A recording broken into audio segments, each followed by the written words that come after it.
Okay, welcome back. You know, you have to admit, John Kaiser is a very, very interesting guy. Proud to have him as a regular on our show. We have a gentleman with us right now who I think is part of a group that is really, really making a difference, not necessarily in the mining industry, but they're making a real difference here in Canada in terms of helping kids.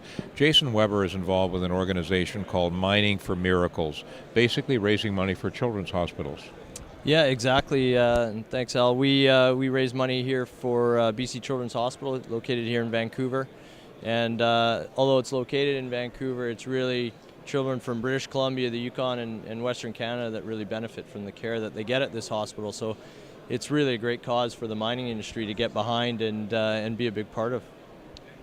Well, Corey, this is something that you're really familiar with because I know that Shannon is a pediatric nurse there. I got to tell you, I grew up under the shadow of the Children's Orthopedic Hospital in Seattle, where my mother basically was instrumental in pushing them along. I got to tell you, I have all the time in the world for helping kids. Al, so do I. Obviously, as you said, Shannon is a nurse in the ER over at Children's Hospital, so I'm out there a lot, either picking her up or driving her to work. It's a fantastic hospital. It's a huge hospital. I know that they're working towards building a new hospital or an addition to the current one, just because hearing the stories of what goes on in the ER, they are packed with people. Now, Jason, what are some programs? I know you guys do a couple different fundraisers throughout the year. How can people get involved? How do you guys raise money for the Children's Hospital? There's really a few different ways, and it's a lot of it comes down to the individual and the company that they're working with on how they want to approach fundraising. And some companies use it as a real rallying point, as a bit of a team building exercise. They can do it through corporate barbecues, silent auctions, that sort of thing. And then some groups get involved in some of the events that the Children's Hospital Foundation runs.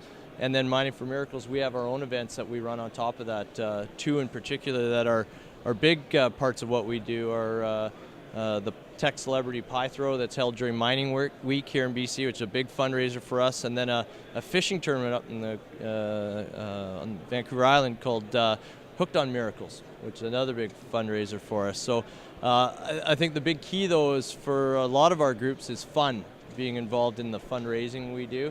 I don't know if that's particular to the mining industry or not, but a lot of these events are centered around people getting together and having fun and raising money for the hospital.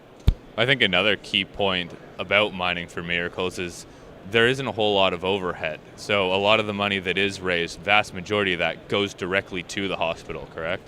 Yeah, absolutely. 100% of the funds raised by the Mining for Miracles Committee and our campaign, which runs from our kickoff next week at the Roundup Conference through to June, first weekend in June, basically.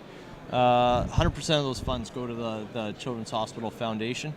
We're very, very fortunate to have some great corporate support that helps us with the overhead of running the website and backing some of the functions so that we can put all those donations to the hospital foundation.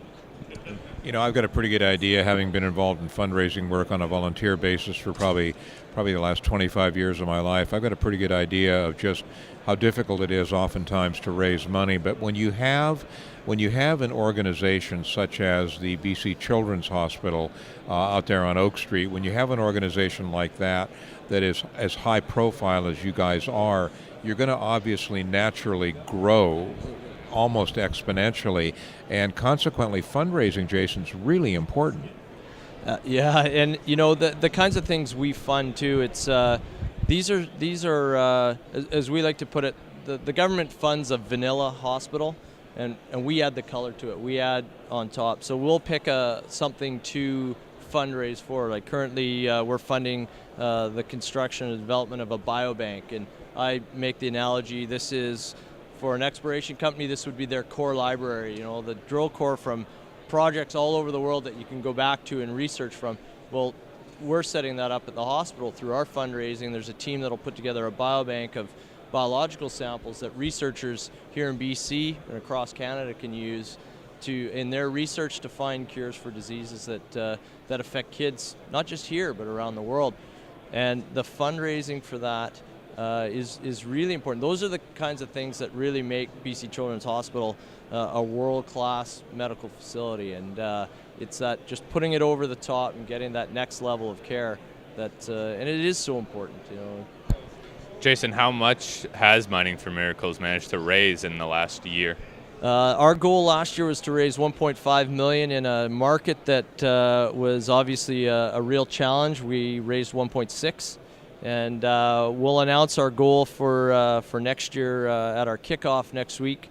But you can imagine with the way the markets have been, it'll be in the same sort of realm. But we've raised over the last 25 years, we've raised almost $22 million for BC Children's Hospital. So, what kind of participation are you getting from the mining industry, Jason? Oh, it's really varied. For example, some of the mine sites around British Columbia will have corporate matching campaigns. So an employee will make a donation, and the company will make a matching donation.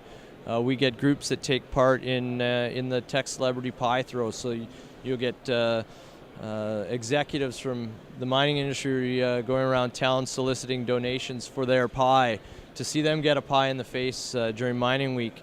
And companies all their participation financially will come through that pie donation. Other groups do it through barbecues, through the slow pitch tournament that the Hospital Foundation runs, Jeans Day.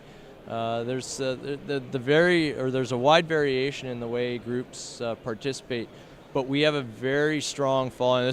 Makes me proud to be part of the mining industry. Even in tough times like this, there is a very high level of participation from companies within our industry. Well, having been involved in this industry for as long as I've been involved in it, that's really, really good to hear. It's interesting, but the growth of the Children's Orthopedic Hospital in Seattle, which my mother was involved in for probably 35 years, was really, really gratifying to me. I mean, they started out as a little hospital up on Queen Anne Hill, and they have grown now where it's the Children's Medical Center. Huge, huge facility down there. I don't know if they're larger or smaller than you guys, but the fact of the matter is, you guys are, there's nothing more heart-wrenching than to go into a facility like that and look at how tough it is for some of the kids and how hard some of those kids are working. I'd like you to do us a favor, if you would. If you can provide us with a banner for our site, I'd like to direct all of our Canadian listeners anyway, take a look at the banner, take a look at the site, what they have to say. This is a very, very worthwhile organization. Where do we go from here? Where does the Children's Center go from here? I mean, you continue to grow, you continue to get kids from all over. You're no longer just a Vancouver-based facility. Is that where you're a Vancouver-based facility, but your kids are coming from all over North America? Is that correct? Dominantly Western Canada, so the Yukon, Northwest Territories, some from Alberta, they have their own services there, but it depends on what kind of help they need. British Columbia, obviously, throughout the province, but it's really the collaboration. For example, the cancer research, it's not just BC Children's Hospital, it's children's hospitals all over North America that are working together to find the same answer. So it does reach further than Vancouver. And one of the next steps, you asked what the next step is, I think one of the next steps is making services from Children's Hospital available to some of the smaller communities, some of the outlying, and that is a step that is being taken through. You can do remote work now. You can get doctors up to give practice and that sort of thing to some of the smaller hospitals and care centers. And BC Children's Hospital is leading the way on that. That's a push. It's not trying to centralize everything. It's trying to get it out to the smaller communities. So. I want you to do me a favor, you folks living in Canada in particular, click on the banner for this particular facility. Jason and his colleagues are really doing a great job. What are they doing a great job for? They're doing a great job to help kids live better lives. Stick around, Corey and I are going to be right back.